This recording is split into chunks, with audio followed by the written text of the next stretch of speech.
네, 강프로입니다. 자, 에코프로머티 보겠습니다. 에코프로머티 오늘 오랜만에 이 두 자릿수 상승세가 나옵니다. 한 10% 정도 강세가 나오는데 당연히 에코프로머티가 올라갈 때는 에코프로 BM도 같이 올라가야 된다고 이야기를 드렸죠. 그리고 이렇게 반등이 나오는 과정에서 첫 번째 확인 과정을 거쳐야 된다고 이야기를 드렸습니다. 자, 그러면 어떤 이 그 스토리를 가지고 있어야 되는지 보겠습니다. 뭐 정구체다, 양극재다 이런 것들은 사실상 식상한 이야기고요. 자, 다른 관점으로 보실 필요가 있습니다. 그건 가격인데, 자, 내용 보세요. 에코프로머티가 이렇게 상승폭이 4만 원대 상장해서 24만 원까지, 그렇죠? 6배 정도 상승이 나왔었던 이유가 뭘까요? 상장 시점에 공매도 세력의 농간으로 인해서 상장 초기 가격대가 너무 낮게 상장이 됐기 때문입니다. 자, 이렇게 말씀하시는 분들이 있을 거예요. 에코프로머티의 실적 기준에서 봤을 때 지금 시가총액을 보면 5조 7천억이란 말이죠. 지금도 물론 오늘은 올랐기 때문에 6조가 넘어갔지만 어저께 기준입니다. 근데 실적은 아직까지 분기당 적자예요. 물론 최근에 에코프로 BM도 적자를 보고 있기 때문에 에코프로머티 같은 경우에도 적자 구간에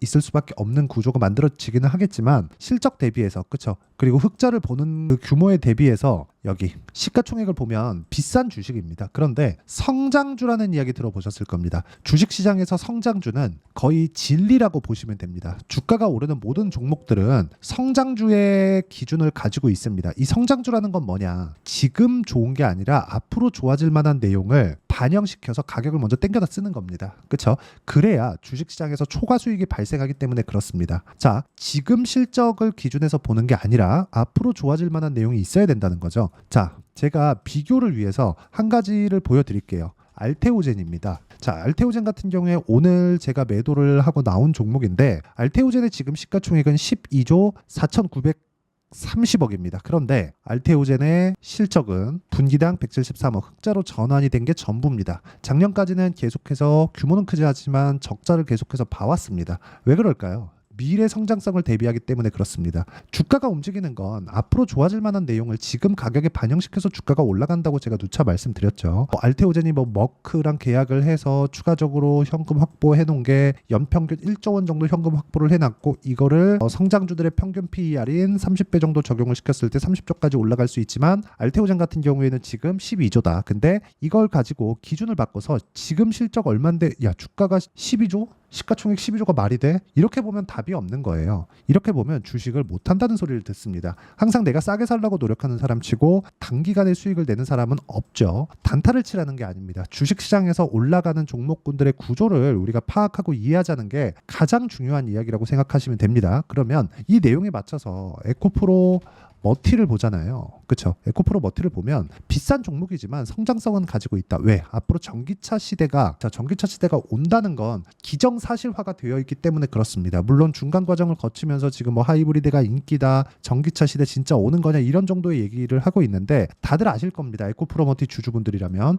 에코프로 BM이 44조짜리 수주 계약이 들어왔죠. 그게 작년 12월 초입니다. 발주처는 삼성 SDI예요. 삼성 SDI에서 바보가 아닌 다음에는 44조짜리 5년짜리입니다. 5년짜리. 그러면 연평균 8에서 9조 정도를 에코프로 BM에 꽂겠다는 거예요. 이런 결정을 할 리가 없겠죠. 수요 예측이나 앞으로의 에코프로 BM의 공장 증설에 대한 부분 이런 부분이 다 반영된 결과입니다. 그런데 왜 에코프로 그리고 에코프로 BM은 올라가지 않는 것일까요? 작년의 움직임을 보면 됩니다. 58만 원까지 올라갔고 에코프로 같은 경우에는 주식 분할을 했지만 에코프로 같은 경우에는 그 주식 분할 가격 전에 한 150만 원까지 올라가는 그런 폭등세가 있었죠. 즉 앞으로 좋아질 부분을 먼저 땡겨다 썼기 때문에 그렇습니다.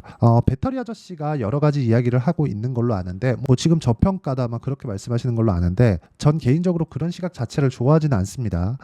한미반도체는 그렇고 에코프로는 그렇고 이렇게 자꾸 비교를 하시잖아요. 그게 아니라는 거죠. 한미반도체가 계속해서 강세를 보일 수 있는 이유, 그렇죠? 뭐 최근에는 경쟁사가 들어올 수도 있다는 내용이 있죠. 그게 한화예요. 한화에서 하이닉스랑 짜웅 해가지고 지금 HBM 그 장비 테스트를 하고 있는데 이게 왜 그 이슈가 한미반도체하고 무슨 상관이라고 주가가 오늘은 좀 반등이 나오지만 얼마 전에 이틀 전입니다. 한 10% 정도 하락세가 나왔을까요? 이 구조에 대해서 알면 돼요. 하나가 들어왔을 때, 하나가 견제를 했을 때, 즉 하이닉스가 견제 세력을 만들어줬을 때 한미반도체는 이익률이 꺾일 수 있다. 즉 성장률이 꺾인다는 거죠. 성장률이 꺾일 수밖에 없는, 즉 지금 한미반도체의 주가 상승 폭은 이익률 기준에서 50% 정도를 적용받아서 주가가 그만큼 상승해 있는데 이미 50% 정도 이익률이 앞으로 유지될 수 있다는 내용을 전제로 주가 지금 10몇 조의 시가총액을 유지하고 있는 건데 하나가 들어와서 경쟁을 붙이면 어떻게 해야 돼요? 한미반도체의 단가는 내려갈 수밖에 없죠. 물론 이익을 보겠지만 막대한 이익을 볼 겁니다. 근데 그 구간에서 이익률이 떨어질 수밖에 없다는 겁니다. 이런 부분을 반영해서 주가가 하락하는 거예요.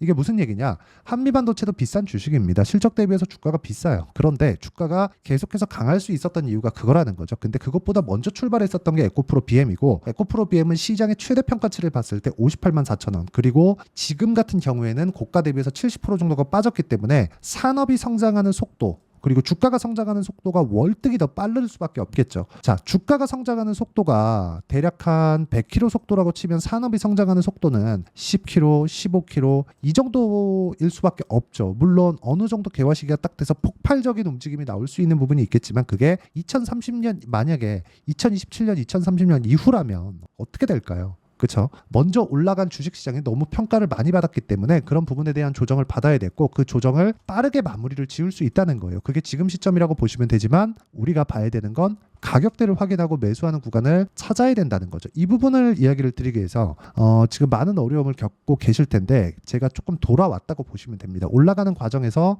그렇죠. 정배열도 만들어야 되고 이격 조절 과정도 거쳐야 되고 이런 상황이 지속적으로 만들어져 있어야 된다는 걸 반드시 기억을 하셔야 됩니다. 자, 그럼 이 내용에 맞춰서 우리가 어떤 식으로 매매를 해야 되는지 결과치부터 볼게요. 지금 에코프로 머티, 에코프로 BM 모두 시세 확인 구간의 첫 번째 단계에 들어갔습니다. 앞으로 추가적으로 올라갈 수 있는지 그 내용에 대한 부분, 그 첫 번째 단계에 들어왔다고 보시면 됩니다. 자, 여기 내용 보시면 PSK 홀딩스입니다. PSK 홀딩스 보면 최근에 제가 반도체 종목군들을 올해 들어서입니다. 올해 들어서 굉장히 적극적으로 매매를 했고 작년에도 매매를 했지만 계속해서 매매를 해온 이유는 고가 돌파를 했기 때문에 그렇습니다. 그럼 지금 2차 전지에 대한 부분은 어떻습니까? 저가 이탈을 지속적으로 하다가 오늘 첫 번째 반등이 나왔죠. 그래서 영상으로 이야기를 드리는 거예요. 지금부터 시작입니다. 지금부터 추적 관찰을 해야 됩니다를 지금부터 이야기를 드리는 겁니다. 자, 보세요. 여기 고가 구간을 올라오는 과정마다 제가 매매해서 오늘 그쵸? 오늘 매도한 결과 10%, 1.5% 내리면 또 나옵니다. 8% 이런 식으로 수익이 발생시키는 거고 뭐 최근에 반도체 종목군들 다시 한번 보면 자, 오늘 같은 경우에도 DA 보세요. 그쵸? 오늘 뭐 고가를 찍고 떨어지고 있지만 오늘도 13%, 13.2% 수익을 보고 빠졌습니다. 그리고 이런 부분을 다 시가의 공략이 들어간다는 거죠. 이 모든 것들이 돌파 구간의 공략을 한다는 점을 반드시 기억을 해주셔야 되고 이 부분을 그쵸 제가 계속해서 말씀드리는 이유는 주식시장은 미래가치를 반영하기 때문에 그렇습니다. 자, 이 내용을 보시면 알 수 있습니다. 아까 전에 제가 PSK 홀딩스 분명히 말씀드렸고 지금 TI에 대해서 말씀드렸죠. 이런 식의 상황이 벌어진다는 겁니다. 그리고 아직까지 매도가 완료된 건 아니지만 두산 에티 같은 경우에도요. 시가부터 공략을 했었고 최근에 계속해서 강세 구간에 제가 매수한 구간이 있습니다. 아직 보유 중입니다. 당연히 한동안은 보유를 하고 있을 예정이고요. 그런데 두산에너빌리티는 원전이라는 거죠. 원전 이외에 거의 뭐 다른 사업은 안 한다고 보시면 됩니다. 그런데 우리가 봐야 되는 건 두산에너빌리티가 강세를 보이기까지 뭐가 있었느냐 그 부분입니다. 우리 기술의 상승, 두산의 상승 이런 부분이 선행되어 있었다는 거죠. 자, 보여드리겠습니다. 우리 기술 그쵸? 제가 매도한 결과 2주 안 걸렸죠. 23.65% 이런 정도의 상황을 지속적으로 만들어 간다는 거죠. 제가 계속해서 말씀드리는 이유가 이것 때문입니다.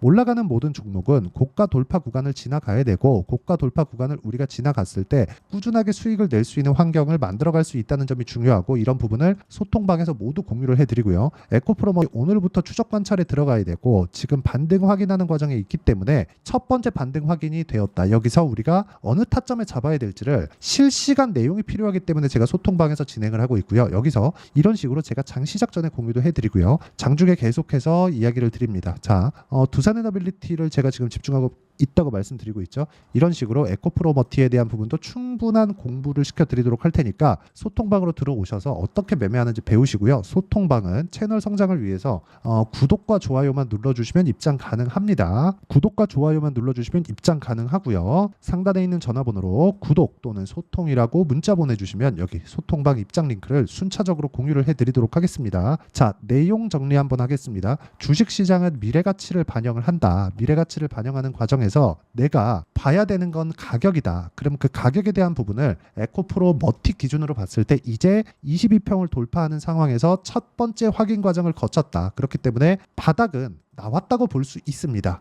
뭘 보고? 에코프로 BM을 보고. 아까 전에 제가 원전을 이야기를 드리면서 뭐라 그랬죠? 두산을 거래했고요. 자, 실제 거래한 내용을 보여드리면서 이야기를 드릴게요. 우리 기술 먼저 나와 있는데 두산 먼저 제가 거래를 했기 때문에 보세요. 14.7% 2주 안 걸렸죠. 이걸 매매하고 나서 여기 우리 기술입니다. 자, 내용 보시면 그리고 나서 우리 기술 23.65% 2주 안 걸렸죠. 이런 상황을 만들어냈다는 거죠. 그리고 그 다음 종목이 뭐예요? 두산 에너빌리티. 그렇죠? 자, 그리고 최근에 반도체 종목군들은 당연히 매매를 해야 됩니다. 이 같은 종목입니다. 어떻습니까? 그렇죠? 26% 내려보면 22%, 18% 꾸준하게 수익을 내고 있다. 이런 상황. 그런데도 불구하고 오늘도 13% 정도의 수익이 나왔다. 모두 다 고가 돌파 구간이라는 거죠. 이것처럼 바닥 구간에서 이미 바닥은 찍었으니까 우리가 효율 높일 수 있는 상황을 만들자는 겁니다. 이제 반등 구간, 그렇죠? 추세 전환의 구간이 머지 않았습니다. 하지만 우리가 잘못 잡았을 때는 정작 올라갈 때 우리가 털리고 갈 수 있기 때문에 이런 부분을 우리가 판단하고 이해하려면 어쩔 수 없이 진짜 어쩔 수 없이 우리가 가격에 대한 부분을 볼 수밖에 없다. 왜? 이게 산업의 변화 그리고 실적의 변화보다 더 빠르기 때문에 그렇습니다. 그리고 이런 부분을 아까 전에 말씀드렸죠. 실시간 내용이 필요하니까 소통방에서 제가 이야기를 드리도록 하겠고요. 어떤 식으로 공부를 해 나가야 되고 이런 부분을 제가 여기 장 시작 전에 모두 공유를 해드리고 있습니다. 자, 그리고 이 내용에 맞춰서 어떤 식으로 매매 전략을 짜야 되는지 그 내용이 있겠죠. 자, 근데 소통방에 와서 일단 어떤 식으로 내가 매매를 해 나가야 되는지 마인드 잡고 그리고 가격대 잡는 법을 배워야 되니까 소통방으로 먼저 들어오시고 소통방은 채널 성장을 위해서 구독과 좋아요 꼭 좀 부탁드리고 상단에 있는 전화번호로 구독 또는 소통이라고 문자 보내주시면 되고요. 그리고 이런 식으로 원리를 내가 알기 위해서는 여기 에코프로머티의 가격과 단기 보유 전략, 단기는 2주입니다. 아까 전에 제가 매매를 어떻게 하는지 다 보여드렸죠. 2주 안에 어떤 식으로 해서 수익 전환을 시킬 것인가. 그러려면 당연히 가격에 대해서 집중을 해야 될 수밖에 없겠죠. 이 부분에 대해서 제가 이야기를 드리고 에코프로 반등을 확인한 이후에 단기 보유 전략의 실시간 타점을 제가 문자로 공유를 해드리도록 할 테니까 상단에 있는 전화번호로 머티라고 문자 보내주시는 분들에 한해서만 제가 에코프로머티의 단기 보유 전략 그리고 실시간 타점을 문자로 공유를 해드리도록 하겠습니다. 중요한 건 내가 가격에 대해서 어느 정도까지 이해를 하느냐입니다. 이 부분 반드시 기억하시고 소통방에 들어와서 내가 어떤 식으로 앞으로 매매를 이끌고 가야 되는지를 반드시 배우기를 바랍니다. 그리고 이런 구간에서 내가 어떤 식으로 종목 분류를 해야 되는지까지 다 이해를 시켜드리도록 할 테니까 영상 끝까지 시청하시고요. 모든 분들이 성공 투자하셨으면 참 좋겠습니다. 자, 24년도가 돼서도 시장은 여전히 어렵습니다. 자, 근데 시장은 항상 어려울 거예요. 앞으로도 계속해서 어려워질 겁니다. 자, 근데 제가 매월 대시세 종목을 구독자분들에게 공개를 합니다. 자, 내용을 보면 12월 달에 실제 공개를 했었던 강프로의 대시세 종목에 대한 내용인데 대기업을 상대로 안정적인 매출 구조를 가지고 있고요. 그리고 현재 주요 거래처는 삼성전자, 인텔, 하이닉스, TSMC, 해외에 반도체 관련된 기업이라는 걸 알 수 있죠. 그만큼 1월 달에 제가 보고 있었던 종목은 반도체 관련주라는 걸 알 수 있습니다. 공개를 해드리면 이 내용입니다. 여기 어보브 반도체, 그쵸? 실제 제가 거래한 내용을 공개를 한 거고요. 수익에 대한 크기를 보면 공략한 시점, 제가 가격대를 함께 공개를 해드렸는데 공략한 시점부터 21%의 수익 마감이 된 것을 확인해 볼 수가 있습니다. 자, 근데 지금도 마찬가지입니다. 지금은 어떤 이슈가 있을까요? 2월 달에 발표한다는 기업 밸류업 프로그램이 있죠. 근데 그걸로 인해서 지금 2월 달에 발표한다고 이야기가 나온 상황이고요. 무엇보다 우리가 생각해야 될 내용은 한 가지입니다. 어떤 이슈나 그리고 어떤 상승할 수 있는 내용으로 인해서 주가가 올라가는 것은 맞죠. 하지만 가격이 먼저 반영한다는 걸 반드시 알고 있어야 되고 그런 내용에 대한 파악이 되었을 때 그쵸? 여기 어보브 반도체처럼 21% 그쵸? 대략 3에서 4일 동안 20% 이상의 수익을 먹을 수 있고요. 그리고 여기 HLB 같은 종목처럼 대략 일주일이 채 되지 않는 기간 동안 30%의 수익을 낼 수 있습니다. 자, 그러면 답은 나왔어요. 재료에 대한 부분보다 중요한 게 가격이다. 자, 근데 지금 시장에 쏠려 있는 게 뭐죠? 2월 달에 발표하는 기업 밸류업 프로그램에 대한 내용이죠. 자, 그러면 우리가 이쪽에다가 지금 집중을 해야 될까요? 그 내용을 한번 보겠습니다. 기아차의 차트를 보면요. 1월 24일 날 정부단에서 입김을 불어넣은 이후에 시세가 강하게 발생한 것처럼 보이지만 애초에 12월 달부터 신고가를 달성했다는 걸 확인할 수 있습니다. 자, 그러면 우리가 스케줄을 따져봤을 때 우리가 어디를 봐야 될까요? 4월 달 총선을 봐야 됩니다. 드디어 때가 온 거죠. 4월 달 총선이 끝나면 그 뒤엔 뭐가 있죠?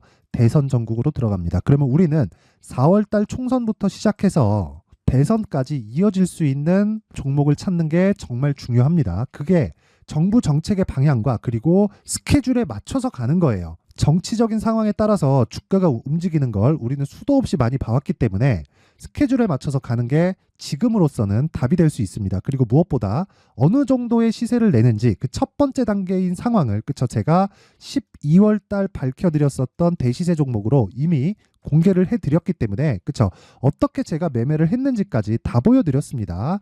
HLB처럼 그쵸 31.9% 걸린 시간은 4일밖에 되지 않죠. 이 종목을 제가 가격과 그리고 어떤 종목인지를 애초에 12월 달부터 공개를 한 겁니다. 자, 그러면 지금도 마찬가지예요. 앞서서 제가 말씀드렸었던 23년도에 했었던 여러 가지 종목들이 있죠. 한미반도체 같은 종목들도 여기 소통방에서 모두 공개를 해서 실제로 10,000원부터 60,000원까지 상승한 내역이 있고요. 왜 공략을 했는지를 제가 다 공개를 해드렸습니다. 근데 지금도 마찬가지라는 거죠. 정부 정책의 방향에 맞춰서 또는 선거 스케줄에 맞춰서 매매를 이어가야 될 때가 됐고요. 제가 총선 관련된 큰 시세가 나올 수 있는 대시세 종목을 준비를 해놨습니다. 길게 말씀드리지 않겠습니다. 모든 종목들은 신고가를 달성하면서 대시세 준비를 하게 되고요.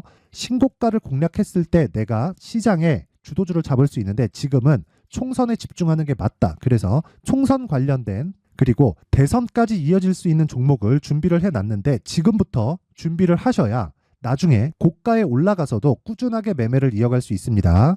자꾸 막 손절하고 매매하는 과정에서 너무 어렵다 하시는 분들은요. 이 종목 딱 받아가서 큰 수익 내셨으면 좋겠고요. 이 종목은 상단에 있는 전화번호로 대시세라고 문자를 보내주시는 분들에 한해서만 제가 총선 그리고 대선까지 이어질 수 있는 종목을 공개해 드리도록 할 테니까 상단에 있는 전화번호로 대시세라고 문자를 보내주시고요. 그리고 구독과 좋아요 꼭 좀 부탁드리겠습니다.